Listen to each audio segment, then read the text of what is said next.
Number one, you got to get them involved. It's a conversation. You can't impose a culture. You got to get them involved in creating the culture. Culture is organic. You can't bring in astroturf from somewhere else. It looks good at beginning, but you got to be able to weed it and grow it. Second of all is you got to make sure that we can't create another journey.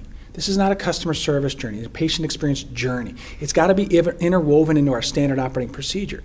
So we created this, I guess you'd call it a mnemonic, a model called human, clinical, human. Before you do your clinicals, demonstrate human. Tell us what human would look like for your mom. You sit or you stand? Do you make eye contact? Do you smile? Are you looking at an iPad or computer? Ask your grandma. And once they create it, the clinicians create it, we prove to them that your clinicals will get better, that your efficiency will get better.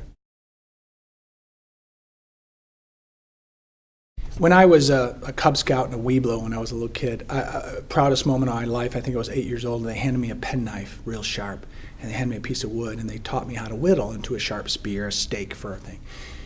Then 30 years later, I'm in healthcare, and I'm like, oh my gosh, the patient experience is like that piece of wood. It's a baton. We call this thing called a continuum of care. Level one in the consistency of, or the delivery of healthcare is we have to create consistency in each of these silos, okay? From an inpatient to an outpatient to primary care. It's a baton that we hand off. But many times we unintentionally whittle away at that experience. It takes forever to get the call center to answer the phone. And then when they do, they transfer you. Whittle. Whittle, whittle away at the patient experience.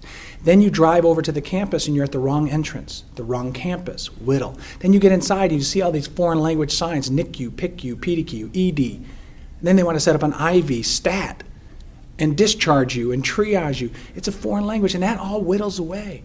And I think Florence Nightingale said it best. She says fear and apprehension and surprise do more harm to the patient than any other exertion. So I don't think customer service is where we need to start. I think we need to start with removing fear, anxiety, and trepidation. So as we map out the patient experience, we need to think about that stick.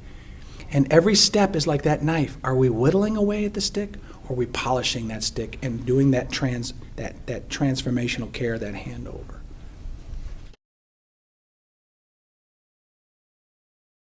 And I think the true litmus test is when we can honestly say a year or two from now, this is not anymore what we do. It's not a script. It's not pulling a string on our neck. This is who we are. I think great cultures, you think about Starbucks and Ritz-Carlton, Southwest Airlines, a very heavily unionized airline. Yet the culture is the employees have the greatest pride and engagement in their customers.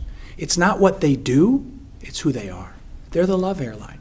We need to be the love hospital, not just a clinically excellent hospital. That's who we are, not just what we do.